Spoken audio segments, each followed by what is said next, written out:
Depois, no final do pós-jogo, eu tenho informações exclusivas sobre Augusto Melo. Tem uma bem quente para contar para vocês, hein? Bem quente, tá? Não deixa eu ir embora sem contar o que está acontecendo.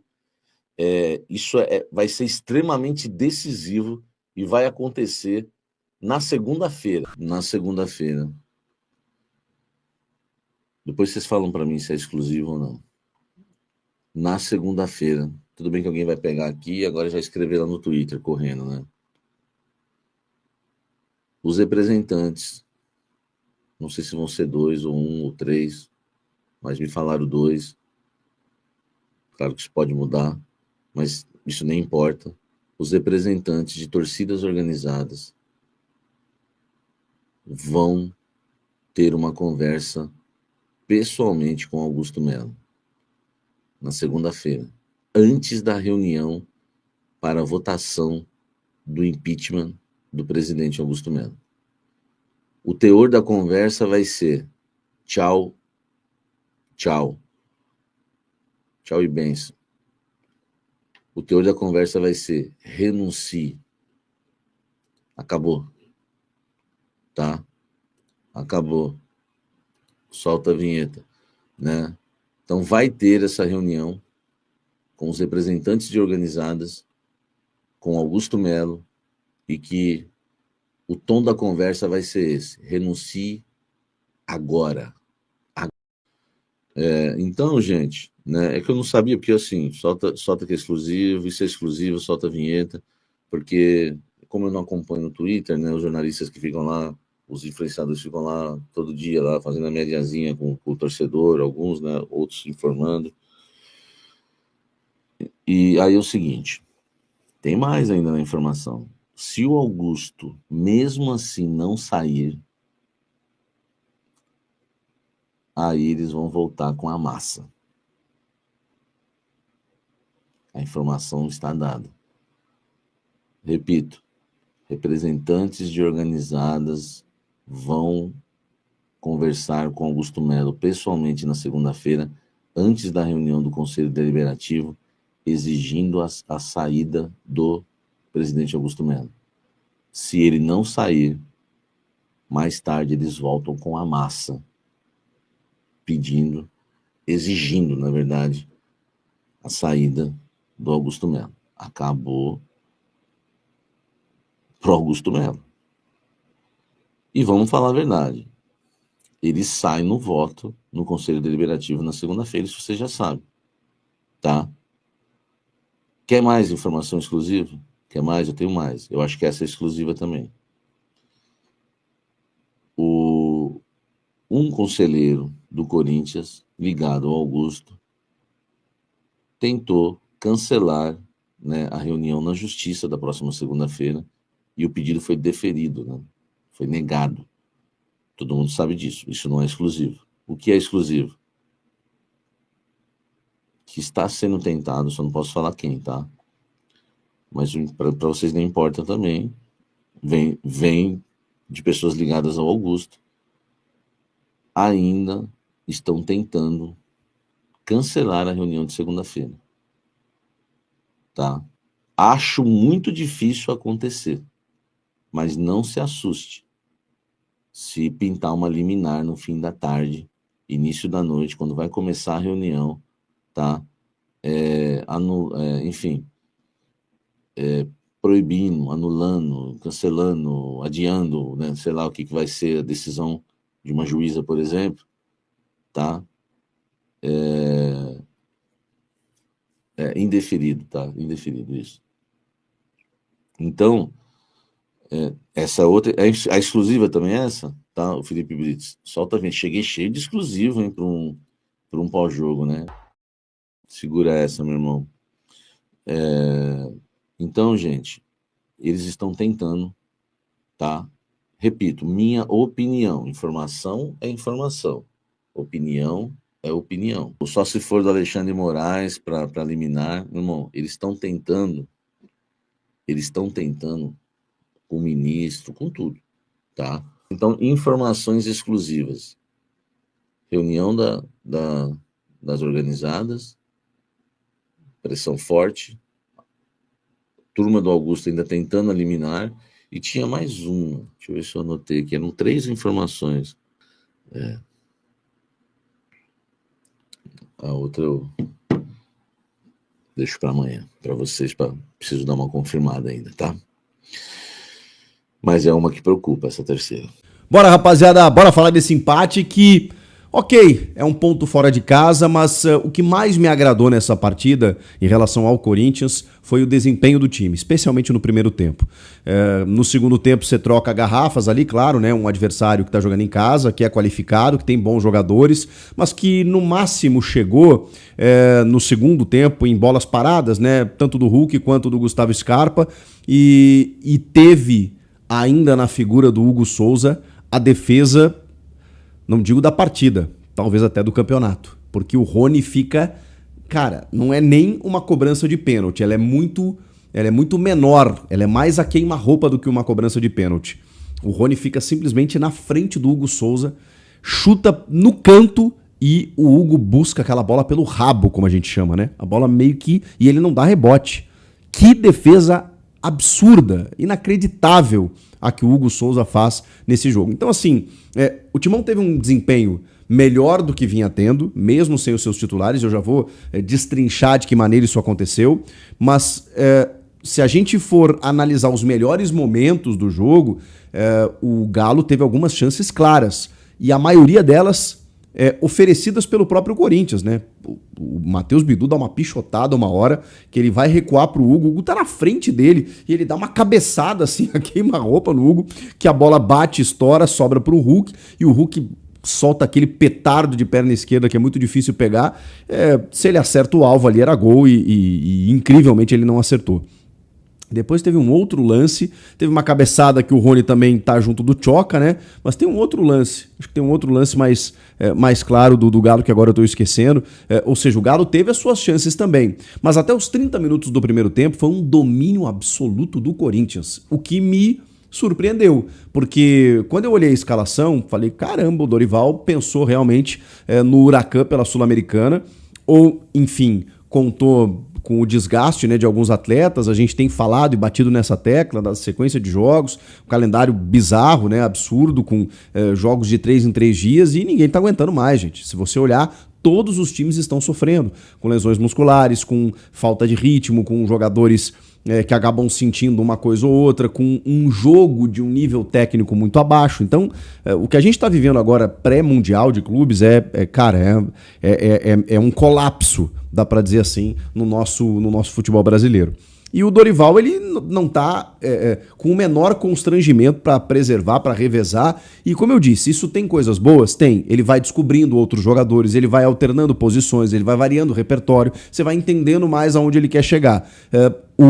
Qual é o malefício disso? É você não gerar entrosamento, é você mudar o tempo inteiro, e com isso muitas vezes você perde o elan de time, né, de você encontrar uma equipe consistente.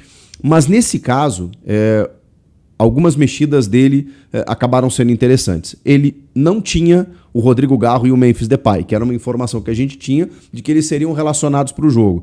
Na verdade, eles foram relacionados para a viagem, porque o Corinthians ele fica em Belo Horizonte para esse jogo, para depois viajar para jogar contra o Huracan na Argentina pela Sul-Americana. Então, eles, obviamente, estão em condições, mas por conta ainda de um gramado sintético, né? A gente sabe que isso tem a ver, ainda mais o Garro, que tem uma lesão de joelho, que são lesões de impacto, né? Que elas acabam acontecendo mais no gramado sintético. O Memphis, recém voltando de lesão, o Dorival preferiu preservar. Então ele faz um ataque com o Thales Magno e o Héctor Hernandes, e faz uma linha com Ranieri de primeiro homem, olha só, aleluia, eu ouvi um amém, o Ranieri de primeiro volante, o Rian, o Carrilho e Thales e Héctor Hernandes, estou esquecendo de alguém, e José Martínez. Na direita, o Mateuzinho voltando, e aí o Félix Torres fica no banco, entra no segundo tempo. Dupla de zaga, o Kaká e o Tchoca, aí ele dá uma mexida, né? Tirou o André Ramalho, mas dá uma chance pro Tchoca. E na esquerda, do Matheus Bidu. Deu uma baita mexida no time. Mas o que foi bom diante de tudo isso? Primeiro, Ranieri de primeiro homem, Para mim, já muda significativamente o teu meio de campo dali para frente, ao invés de usar o Maicon. Agora, se ele usou o Ranieri nesse jogo de primeiro, eu imagino, e ele tá preservando, que na Sul-Americana ele vai escalar o Maicon de primeiro. Vamos ver. Ou se ele se convenceu de que o Ranieri realmente deve ser primeiro homem. O que ele faz? O Carrilho joga à direita, mas ele deu uns 2 passos para dentro do campo. Vocês perceberam isso?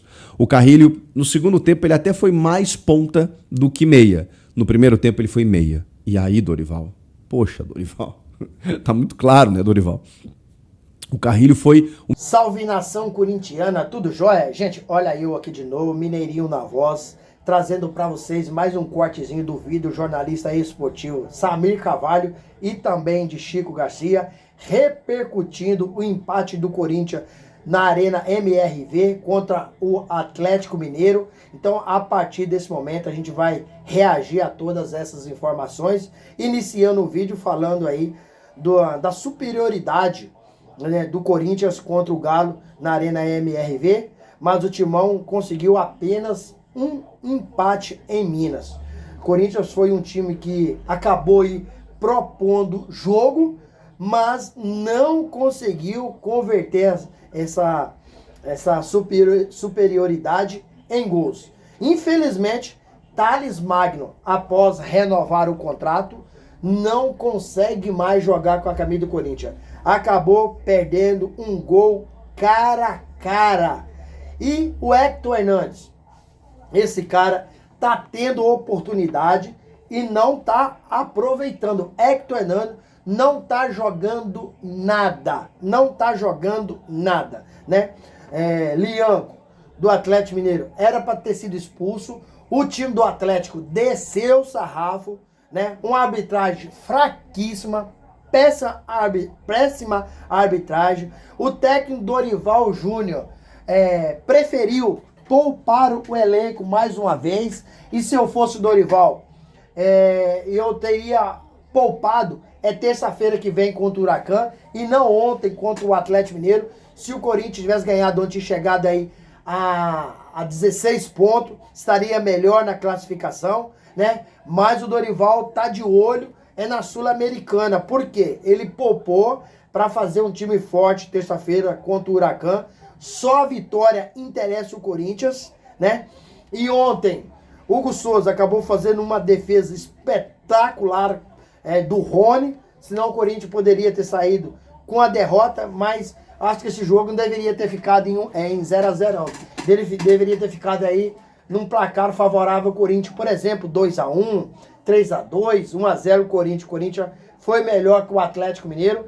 Memphis Depay e Rodrigo Galo foram relacionados ontem contra o Atlético, mas Dorival preferiu poupá-los, tendo em vista que a Arena MRV é um gramado sintético e Dorival ficou com medo desse jogador se lesionar de novo e ficar fora aí dos jogos importantes para o Corinthians. Mas talvez eles apareçam contra o Huracan em Buenos Aires, né, na Argentina, na terça-feira. O Corinthians precisa ganhar esse jogo, né? E domingo, se Dorival Júnior não colocar esses 2 jogadores contra o Huracan, com certeza, aí já é certeza que Dorival vai escalá-los contra o Vitória da Bahia, domingo na Neoquímica Arena, pela 11ª rodada do Brasileirão. Então, Corinthians jogou bem, cresceu, né? Mas infelizmente não conseguiu sair com a vitória. Mas o time, você viu que o time melhorou, mesmo sendo um time alternativo, sendo um time reserva, o Corinthians conseguiu propor jogo, encarou de frente a frente o Atlético Mineiro na Arena MRV. O time do Atlético é um time qualificadíssimo, é um time forte, é um time competente, tem o Cuca como um grande treinador e o Corinthians desempenhou bem. Alguns jogadores nem tanto, mas outros jogadores, no total, o Corinthians ontem foi bem e muito bem. Gente, o que vocês acharam do jogo ontem? Vocês gostaram, não gostaram? Use espaço no vídeo para você deixar seu comentário, deixa seu like aí, para a gente saber da sua opinião. Mudando de assunto, né, vamos falar um pouquinho, né, do indiciamento da Polícia Civil, né, para o presidente aí Augusto Melo, né, na última sexta-feira. Não só Augusto Melo foi indiciado pelo caso Vadbet, foi Augusto Melo, seus ex-diretores também foram indiciados. Quem são? A Marcelo Mariano, Alex Cassundé e Sérgio Moro foram indiciados por 3 crimes. Quais crimes são? Associação criminosa, furto qualificado e lavagem de dinheiro. Então, agora o Ministério Público pode oferecer denúncia ou não. Caso o Ministério Público ofereça denúncia, os 4 virarão réus no processo.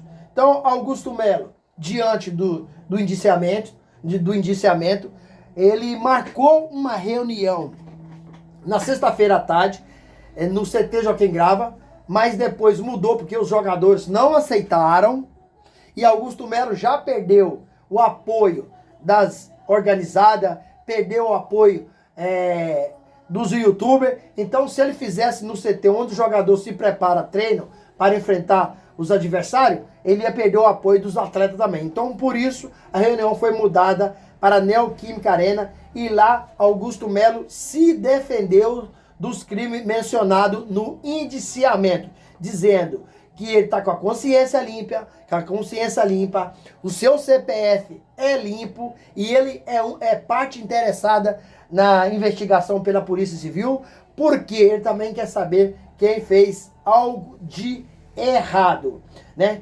Então, Augusto Melo e os seus ex-diretores pode acabar virando réu no processo. Por que a Polícia Civil indiciou os citados aqui no processo? Indiciou porque a Polícia Civil encontrou irregularidade, encontrou contradição nos depoimentos de Augusto e dos seus ex-diretores, né? E notícia aí que o Samir Carvalho trouxe de primeira mão, que segunda-feira haverá a votação para o impeachment. Segunda-feira, 26, amanhã, haverá votação para o impeachment do presidente Augusto Melo. Se ele será empichado ou não. Mas antes da votação, segundo Samir Carvalho, haverá aí, os representantes da organizada vão marcar uma conversa com o presidente Augusto Melo, pedindo que ele renuncie. Pedindo que o presidente renuncie. E o presidente Augusto Melo, na entrevista coletiva da sexta-feira, ele disse que não tem culpa e não vai se renunciar. Detalhe, um conselheiro ligado ao presidente Augusto Melo está tentando entrar na justiça para pedir a votação, cancelar a votação do impeachment na próxima segunda-feira, né? E aí a justiça acabou indeferindo o pedido dessa pessoa ligada ao presidente Augusto Melo. Ou seja, o pedido de cancelamento de votação do impeachment, segunda-feira, 26, amanhã, na parte da noite, foi indeferido pela justiça. Então, vai haver a votação. Acredito eu, a não ser que haja novamente uma pleiteação pelo um conselheiro do Augusto e a justiça, a juíza ou um juiz entenda que tenha que cancelar. A contrário senso, haverá sim a votação. E para mim, Augusto Melo, opinião minha, gostaria de saber de vocês. Para mim, Augusto Melo será empichado, assim como foi indiciado pela Polícia Civil por 3 crimes: lavagem de dinheiro, associação criminosa e furto qualificado. Então, Augusto também, por cometer irregularidade na sua gestão temerária,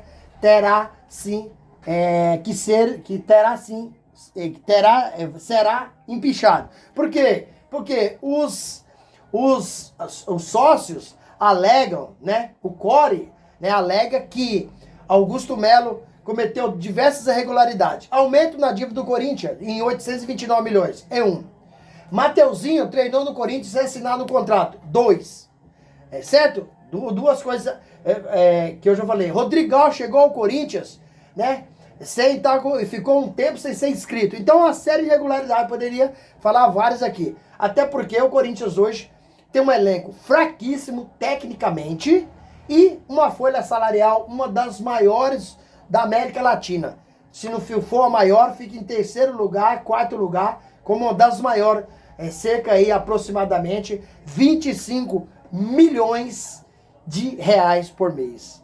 E aí, pessoal, o que vocês acharam aí, né, dessa pessoa que é ligada ao presidente Augusto Melo a entrar com ação aí, pedindo aí a anulação da votação? O que vocês acharam de tudo isso? O que vocês acharam do jogo do Corinthians ontem, na Arena MRV contra o Galo, esse empate? Use o espaço aqui no vídeo para você deixar o teu comentário. Deixe também a sua inscrição para você. A sua inscrição nos ajuda muito. Deixa aquele like para fortalecer o nosso trabalho e o YouTube entender que vocês estão gostando do conteúdo e recomendar para toda a nação. Sem mais delongas, até o próximo vídeo. Tchau, tchau.